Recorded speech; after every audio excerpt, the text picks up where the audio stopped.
नमस्कार दोस्तों, मैं सरिता आपका सनराइजर एजुकेशन विलास चैनल में स्वागत करती हूं। आज का हमारा विषय रहेगा वैदिक सभ्यता से संबंधित कुछ महत्वपूर्ण प्रश्न और उत्तरों की चर्चा।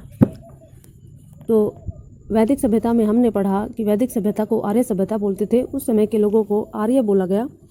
आर्यों का मूल स्थान क्या था, आर्य किस प्रदेश के मूल निवासी थे, ये भारतीय इतिहास का एक विवादास्पद प्रश्न है। मतलब इस प्रश्न के संबंध में विद्वानों में मतभेद है। इसमें जो विद्वानों ने अपने अपने मत दिए हैं वो इस प्रकार रहेंगे। इसके लिए यूरोप 5 जातियों के विशेषता के आधार पर पेन का हर्ट आदि विद्वानों ने जर्मनी को आर्यों का देश स्वीकार किया गया। यानी कि सबसे पहले जो पेन का और हर्ट नाम के विद्वान हैं उन्होंने जर्मनी को आर्यों का देश स्वीकार किया। यानी कि आर्यों की उत्पत्ति जर्मनी देश से हुई थी। गाइल्स जो विद्वान हैं उनके मतानुसार आर्यों का देश हैंगरी अथवा डेन्यूब घाटी को माना गया है। भाई उनकी नज़र में, किसकी, गाइल्स की नज़र में आर्य जो है वो हैंगरी या फिर डेन्यूब घाटी से आए हैं। यानी कि वहाँ से उनका उद्भव स्थान माना गया है। अगले जो हैं विद्वान मेयर हैं, पीक हैं, गार्डन हैं, चाइल्ड हैं, पीगट हैं, नेहरिंग हैं, बेंडेस्टीन है। उन सब ने दक्षिणी रूस को आर्यों का मूल निवास माना है कि आर्यों की उत्पत्ति रूस के दक्षिणी भाग से हुई थी। और यही मत है, ये सर्वाधिक मान्य है। यानी कि आर्यों का जो उद्भव है वो रूस के दक्षिणी भाग से है। और वैदिक साहित्य विश्व का सबसे प्राचीन साहित्य है। जो हमारा हिंदू धर्म का वैदिक साहित्य है, ऋग्वैदिक काल के अंदर जो जो लिखा गया है वो सबसे प्राचीन ग्रंथ है। और ऐतिहासिक रूप से प्राचीन भारत और आर्य जाति के बारे में जानने के लिए इससे अच्छा और कोई सोर्स नहीं है। और संस्कृत भाषा के प्राचीन रूप को लेकर भी इसका साहित्यिक महत्व बना हुआ है। यानी कि हमारे जो ग्रंथ हैं, हमारे जो वेद हैं, हमारे जो पुराण हैं वो संस्कृत में लिखे हैं और उनका इतना महत्व है, उनकी जो बातें हैं वो इतनी सटीक हैं, इतनी प्रमाणित हैं कि जो उसका अध्ययन करें तो मतलब क्या है कि उस समय के प्राचीन जो भारत है या प्राचीन संस्कृति है उसके बारे में हमें सही सही जानकारी मिल जाती है। अब तक हमने पढ़ा कि जो जो कुछ पढ़ा है, जो जो कुछ मान्यताएं आई वो आज भी हमारे हिंदू धर्म में प्रचलित हैं, हम उनको मानते आ रहे हैं। इसका मतलब क्या है कि प्राचीन काल में जो लिखा गया था वो सटीक है और शुद्ध है। आज का हमारा पहला प्रश्न रहेगा, निम्नलिखित में से किस वैदिक साहित्य में वर्णा प्रणाली पर चर्चा हुई थी। तो ऑप्शन रहेगी हमारे ऋग्वेद, सामवेद, यजुर्वेद, अथर्ववेद। तो हमारी जो पहली क्लास है उसमें हमने पढ़ा था कि जो ऋग्वेद है उसमें वर्ण धर्म के बारे में बताया गया था। ठीक है भाई, 4 वर्ण बताए थे जिसमें एक विराट पुरुष की चर्चा हुई थी और उसके अंगों के बारे में बताया था कि शीश से ब्राह्मण पैदा हुए थे, भुजाओं से क्षत्रिय और मध्य भाग से वैश्य और जो निम्न भाग है यानी कि पैर हैं उनसे शूद्रों की उत्पत्ति हुई थी। और ऋग्वेद के बारे में बात करते हैं तो ऋग्वेद सनातन धर्म का सबसे आरंभिक और सबसे प्राचीन सोर्स है, यानी कि सबसे आरंभिक स्रोत है। इस वेद के कई सूक्तों में विभिन्न वैदिक देवताओं की स्तुति करने वाले मंत्र हैं।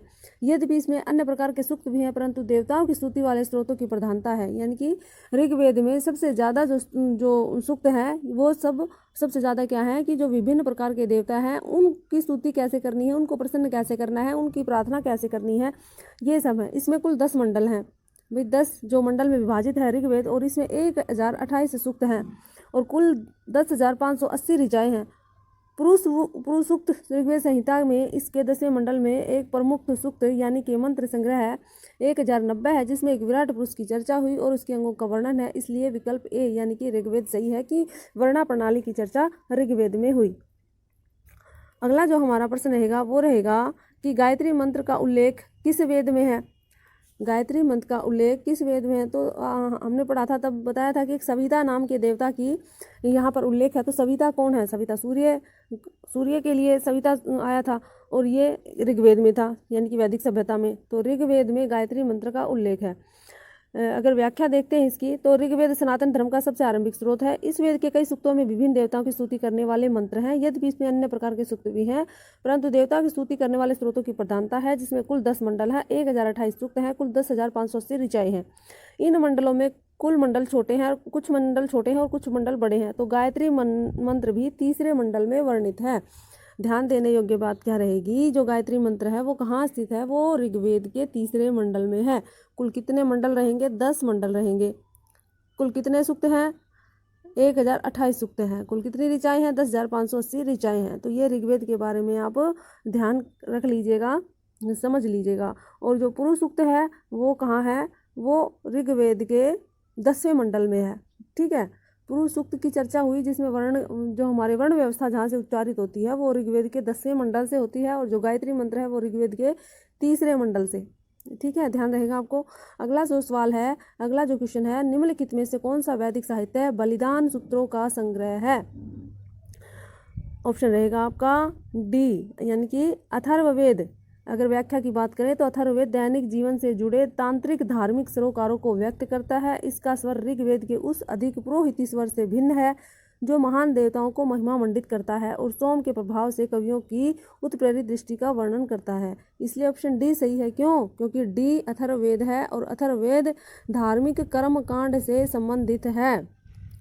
ठीक है भाई, कर्मकांड यानी कि तंत्र मंत्र, ये काला जादू वगैरह जो कुछ आपने सुना होगा, ये अथर्ववेद से संबंधित है। तो इसलिए जो बलिदान वगैरह, बलि वगैरह, होम करके जो देवताओं को प्रसन्न करना है, वो सब इसमें वर्णित है। और इसको किससे, ऋग्वेद से अलग मानना है कि पुरोहिती स्वर से भिन्न है। इसका मतलब क्या है कि ऋग्वेद तो देवताओं को प्रसन्न करने के लिए देवताओं के हवन, यज्ञ, मंत्र, प्रार्थना के द्वारा देवताओं का आह्वान किया जाता है, लेकिन जो अथर्ववेद है उसमें तंत्र मंत्र, बलि जैसे जो प्रावधान है उनका उल्लेख किया गया है। अगला जो पॉइंट है कि निम्नलिखित में से कौन सा कथन आरण्यक के संदर्भ में सही है? ऑप्शन ए है आपका, वानप्रस्थ में संसार त्याग के उपरांत अरण्य में अध्ययन होने के कारण भी इन्हें आरण्यक कहा गया। ऑप्शन बी, आरण्यकों में ऐत्रेय आरण्यक, शंखायंत आरण्यक, बृहदारण्यक, मैत्रायणी उपनिषद आरण्यक और तवलकार आरण्यक प्रमुख रहेंगे। ऑप्शन सी है आपका, both A and B. Option D रहेगा, नाइदर ए और नाइदर बी। ठीक है भाई, कौन सा ऑप्शन सही रहेगा इसमें आरण्यक के संदर्भ में? अगर इसके हम व्याख्या की बात करें तो ब्राह्मण ग्रंथ के जो भाग अरण्य में पठनीय हैं, अरण्य मतलब जंगल, ठीक है, वन में जाकर के, पठनीय मतलब वहाँ जाकर जो लिखे गए थे, वहाँ पठनीय का मतलब यही है कि वहाँ जाके पढ़ना नहीं, वहाँ पर जो लिखे गए थे। या यूँ कहें कि वेद का वह भाग जिसे यज्ञानुष्ठान पद्धति, याज्ञिक मंत्र, पदार्थ, फल आदि में आध्यात्मिकता का संकेत दिया गया है, वे आरण्यक हैं। वानप्रस्थ में संसार त्याग के उपरांत अरण्य में अध्ययन होने के कारण भी इन्हें आरण्यक कहा गया। और आरण्यकों में ऐत्रेय, शंखायंत आरण्यक, बृहदारण्यक, मैत्रायणी उपनिषद आरण्यक और तवलकार आरण्यक, और इन सब तवलकार आरण्यक को जैमिनीयोपनिषद ब्राह्मण भी कहते हैं। ठीक है, ये मुख्य रहेंगे कौन से आरण्यक? कौन से रहेंगे? ऐत्रेय, शंखायंत, बृहदारण्यक, मैत्रायणी और तवलकार। यानी कि ये 5 नाम आप पढ़ लेना ध्यान से, आपको याद रहे ना रहे, लेकिन सुने हुए होंगे तो आप कम से कम ऑप्शन तो ठीक टिक करके आओगे। तो इसलिए जो ऑप्शन सी है वो सही रहेगा, यानी कि बोथ ए एंड बी। भी संसार त्याग करने के उपरांत वन में जाके अध्ययन करना, वन में जाके लिखे गए हैं, और साथ ही ये जो 5 जो ब्राह्मण हैं ये सब आरण्यक की श्रेणी में आते हैं। लिखित कथनों में से कौन सा विकल्प सही है? ऑप्शन ए आपका, विद्वानों ने उपनिषद शब्द की व्युत्पत्ति उप जमानी जमाशब्द के रूप में मानी गई। ऑप्शन बी, परिनिषद का अर्थ है जो ज्ञान व्यवधान रहित होकर निकट आए, जो ज्ञान विशिष्ट और संपूर्ण हो तथा जो ज्ञान सच्चा हो, वह निश्चित रूप से उपनिषद कहलाता है। ऑप्शन सी रहेगा, बोथ ए एंड बी, यानी कि दोनों ऑप्शन सही हैं। ऑप्शन डी यानी कि दोनों गलत हैं। तो हमारा जो ऑप्शन रहेगा वो सी, वो सही रहेगा, जिसमें ए और बी दोनों सम्मिलित हैं, दोनों ठीक हैं। उपनिषद की व्युत्पत्ति उप यानी कि निकट, नी माने नीचे, शब्द मतलब बैठने। इसका अर्थ है कि जो ज्ञान व्यवधान रहित होकर निकट आए, जो ज्ञान विशिष्ट हो, संपूर्ण हो, सच्चा हो, वही निश्चित रूप से उपनिषद ज्ञान कहलाता है। इसलिए जो आपका ऑप्शन है वो सी रहेगा, यानी कि उपनिषद का अर्थ निकट में रहेगा, पास में रहेगा, और ज्ञान है वो व्यवधान रहित होकर आएगा, विशिष्ट होगा, संपूर्ण होगा और सच्चा होगा। अगला जो क्वेश्चन है हमारा वो रहेगा कि निम्नलिखित कथनों में से कौन सा विकल्प सही है? ऑप्शन ए, वेदांग हिंदू धर्म के ग्रंथ हैं। शिक्षा, कल्प, व्याकरण, ज्योतिष, छंद और निरुक्त, ये 6 वेदांग रहेंगे। ऑप्शन बी, शिक्षा, इसमें वेद मंत्रों के उच्चारण की विधि बताई गई। ऑप्शन सी, कल्प, वेदों के किस मंत्र का प्रयोग किस कर्म में करना चाहिए इसका कथन किया गया है। इसकी 3 शाखाएं हैं, श्रोत सूत्र, गृह सूत्र और धर्म सूत्र। और ऑप्शन डी है कि उपरोक्त सभी सही हैं। वेदांग हिंदू धर्म ग्रंथ हैं, वेदांग हिंदू धर्म के ग्रंथ हैं। शिक्षा, कल्प, व्याकरण, ज्योतिष, छंद, निरुक्त, ये 6 वेदांग हैं। हाँ भाई, ये बात सही है कि वेदांग का मतलब क्या होता है कि वेदों की सरल व्याख्या के लिए जो छोटे छोटे पार्ट में हमें दिखाया गया है कि कैसे वेदों का अध्ययन करना चाहिए, उन्हें वेदांग कहते हैं, यानी कि वेदों का एक भाग जो वेदों की सरल व्याख्या से संबंधित है। ये वेदांग हैं 6। कौन कौन से? शिक्षा, कल्प, व्याकरण, ज्योतिष, छंद और निरुक्त। हाँ, ये बात भी सही है। शिक्षा का जो प्राचीनतम अगर बात करें जो ग्रंथ है शिक्षा के लिए, वो है प्रातिशाख्य। प्रातिशाख्य, ठीक है, ये प्राचीनतम ग्रंथ है किसका? शिक्षा के लिए, याद रहेगा आपको। दूसरा रहेगा व्याकरण। कल्प, कल्प का मतलब क्या होता है कि जो उस समय वैदिक मंत्र होते थे, उच्चारण होते थे, उनको कैसे करना है, किस तरीके से करना है, या किस मंत्र का उच्चारण कौन से यज्ञ में करना है, या किस कर्म कांड के लिए कौन सा मंत्र का प्रयोग करना है, ये कल्प है।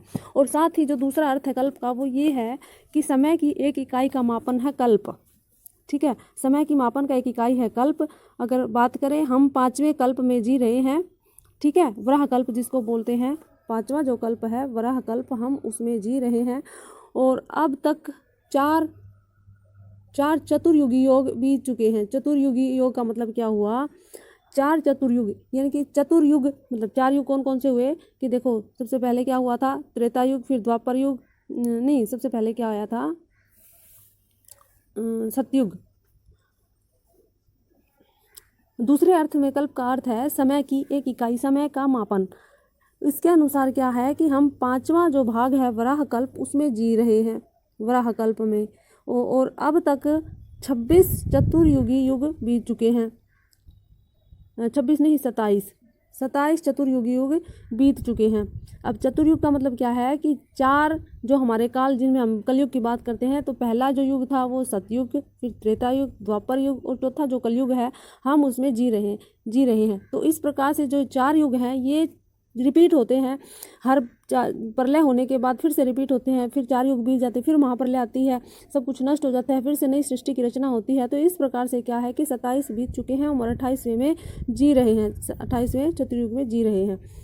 फिर रहेगा व्याकरण। व्याकरण में क्या है कि जो वेद पढ़ते हैं, जो मंत्र पढ़ते हैं, उसकी उच्चारण शैली कैसे रहेगी, किस तरीके से मंत्रों का उच्चारण करना है, वो व्याकरण शैली के बारे में बताया है। तो पाणिनि का अष्टाध्यायी जो आपने सुना होगा, पाणिनि का अष्टाध्यायी, ये किससे संबंधित है? ये है व्याकरण से संबंधित। आपको याद रहेगा पाणिनि का अष्टाध्यायी व्याकरण किसने लिखा था? पाणिनि ने लिखा था, ठीक है। अष्टाध्यायी नामक ग्रंथ में इसका वर्णन मिलता है। फिर ज्योतिष की बात करें, जो समय है, जो ग्रह हैं, नक्षत्र है, उनके शुभ अशुभ प्रभाव हैं, उसके बारे में ज्योतिष में बताया गया है। तो मागध का जो ज्योतिष है वो इसके लिए सबसे महत्वपूर्ण ग्रंथ रहेगा, मागध का ज्योतिष। इसके बाद है छंद। छंद क्या है कि एक लिखने का स्वरूप है। छंद सोरठा शब्द आपने सुना हो, हिंदी में आते हैं ये, कि जो कुछ निश्चित वर्ण इसके अंदर लिखे हुए होते हैं, ये वेद लिखने के लिए छंदों का प्रयोग होता था, ठीक है। तो पिंगल मुनि का जो छंद है, वो पिंगल मुनि का जो ग्रंथ है वो छंदों से संबंधित है, ठीक है। पिंगल मुनि याद रहेगा, पिंगल मुनि का जो ग्रंथ है वो छंदों से संबंधित है, यानी कि वेदों के वेदांग की जो भाषा है, वेदांग जो लिखे गए हैं, तो उनके बारे में। अगला है निरुक्त। निरुक्त का मतलब क्या होता है कि वेदों में ऐसे ऐसे कठिन शब्द आए हैं, उनका अर्थ व्याख्या के लिए हमें नहीं पता होता, आम लोगों को नहीं पता होता उनके क्या अर्थ होते हैं, तो उन कठिन शब्दों का अर्थ है वो निरुक्त में लिखा गया है। और निघंटु नामक जो ग्रंथ है वो किसके लिए है? वो निरुक्त से संबंधित है। निरुक्त मतलब कठिन शब्दों का अर्थ, यानी कि वेदों में जो जो कठिन शब्द प्रयोग हुए हैं उनका क्या अर्थ है। तो इस प्रकार ये 6 वेदांग रहेंगे, शिक्षा, कल्प, व्याकरण, ज्योतिष, छंद और निरुक्त। शिक्षा, ऑप्शन बी जो बताता शिक्षा, किसमें वेद मंत्रों के उच्चारण की विधि बताई है। हाँ, ये बात सही है, क्योंकि प्रातिशाख्य है वो इसका प्राचीनतम ग्रंथ रहेगा। कल्प, वेदों के किस मंत्र का प्रयोग किस कर्म में करना चाहिए, इसका कथन। हाँ, ये बात भी बिल्कुल ठीक है। इसकी 3 शाखाएं हैं, श्रोत्र सूत्र, गृह सूत्र और धर्म सूत्र, और कुल मिलाकर के ये चारों ऑप्शन आपके सही रहेंगे। अगला जो सवाल है हम उसकी तरफ बढ़ते हैं। अगला जो सवाल है वो क्या कहता है कि निम्नलिखित में से कौन सा वैदिक साहित्य पैर के पास बैठने को संदर्भित करता है? पैर के पास बैठने को किसको संदर्भित करता है? वेदांग वेदों के जो अंग हैं, वेदों की व्याख्या करने के लिए जो अंग है वो वेदांग है। उपनिषद यानी कि पास में बैठना। पास में बैठोगे, कहाँ बैठोगे? पास में, पैरों के पास ही तो बैठोगे। भाई उस कुर्सी थोड़ी ना है, कोई आसन होता था, जैसे पेड़ के नीचे कोई चबूतरा है वहाँ पर गुरुजन बैठेंगे, नीचे जो शिक्षक है जो शिष्य है वो बैठेंगे, इसी टाइप से तो नीचे बैठेंगे। तो ये हो गया पैरों के पास में बैठना, निकट बैठना, पास में बैठना। आरण्यक मतलब जंगल में, ब्राह्मण ग्रंथ मतलब जो अलग से लिखे गए हैं। अगर इसकी व्याख्या की बात करें तो उपनिषद शब्द का अर्थ है समीप उपवेशन या समीप बैठना। तो ब्रह्म विद्या की प्राप्ति के लिए शिष्य गुरु के पास बैठेगा। और यह शब्द उपनी उपसर्ग और सद धातु से निष्पत्त हुआ। सद धातु के 3 अर्थ है: विवरण, नाश होना, गति पाना या जानना, अवसाधन, स्थिर होना। उपनिषद में ऋषि और शिष्य के बीच बहुत सुंदर और गूढ़ संवाद है जो पाठक को वेद के मर्म तक पहुंचाता है, इसलिए भी सही रहेगा उपनिषद मतलब गुरु के पास बैठना। अगला जो हमारा सवाल रहेगा, अगला जो क्वेश्चन रहेगा वो ये रहेगा कि निम्नलिखित में से कौन से वैदिक साहित्य में भजन, उनके अनुप्रयोगों और उनकी उत्पत्ति की कहानियों के अर्थों के बारे में विवरण मिलता है। ऑप्शन रहेंगे वेदांग, उपनिषद, आरण्यक, ब्राह्मण ग्रंथ। अब तक आपने वेदांग, उपनिषद, आरण्यक इन तीनों के बारे में पढ़ा, तो उसमें कोई भजन के बारे में नहीं बताया गया। ऑप्शन बच गया आपका ब्राह्मण ग्रंथ। अब ब्राह्मण ग्रंथ क्या कहता है कि वेदों की सरल व्याख्या हेतु ब्राह्मण ग्रंथों की रचना गद्य में की गई थी। ठीक है। और ब्रह्म का अर्थ है यज्ञ। ब्राह्मण ग्रंथों में सर्वधा यज्ञों की वैज्ञानिक, आदि भौतिक, आध्यात्मिक मीमांसा प्रस्तुत की गई। यह ग्रंथ अधिकतर गद्य में लिखे हुए हैं जिसमें उत्तरकालीन समाज और संस्कृति के संबंध में ज्ञान प्राप्त होता है, इसलिए आपका ऑप्शन डी है वो सही रहेगा। ठीक है। आज का हमारा अगला और अंतिम सवाल रहेगा कि निम्नलिखित में से कौन सी जोड़ी सही नहीं है। ऐत्रेय ब्राह्मण यजुर्वेद, जैमिनी या तावलकर ब्राह्मण सामवेद, तैत्रेय ब्राह्मण और शतपथ ब्राह्मण यजुर्वेद और गोपथ ब्राह्मण अथर्ववेद। हम जानते हैं कि ऐत्रेय ब्राह्मण सबसे प्राचीन ब्राह्मण ग्रंथ है और ये महिदास ऐत्रेय ने लिखा था और इनकी माता की नाम इतिरा के कारण इनको ऐत्रेय कहा गया, इसलिए महिदास ऐत्रेय ने ऐत्रेय ब्राह्मण की रचना की और ये ऋग्वेद से संबंधित है। तो हमारा ऑप्शन ए है ये सही रहेगा, क्योंकि ऐत्रेय ब्राह्मण यजुर्वेद से नहीं ऋग्वेद से संबंधित है। अब ब्राह्मण ग्रंथ क्या है कि वेदों की सरल व्याख्या करने के लिए जो ग्रंथ हैं उनकी रचना की गई थी, किसमें, गद्य में की गई थी। और ब्रह्म का अर्थ है यज्ञ, इसलिए यज्ञ के विषय का प्रतिपादन करने वाले जो ग्रंथ हैं उनको ब्राह्मण कहते हैं। ठीक है। ब्राह्मण किसको कहते हैं? यज्ञ के विषय का प्रतिपादन करने वाले, यज्ञ के विषय में ज्ञान देने वाले जो गद्य रचना की गई है उसे ब्राह्मण कहते हैं। और ऋग्वेद से संबंधित जो ब्राह्मण ग्रंथ हैं वो रहेंगे ऐत्रेय ब्राह्मण, शंखायन या कौशितिकी ब्राह्मण। शंखायन या कौशितिकी कोई एक है, यह भी शंखायन ऋषि ने लिखा या कौशितिकी ऋषि ने लिखा।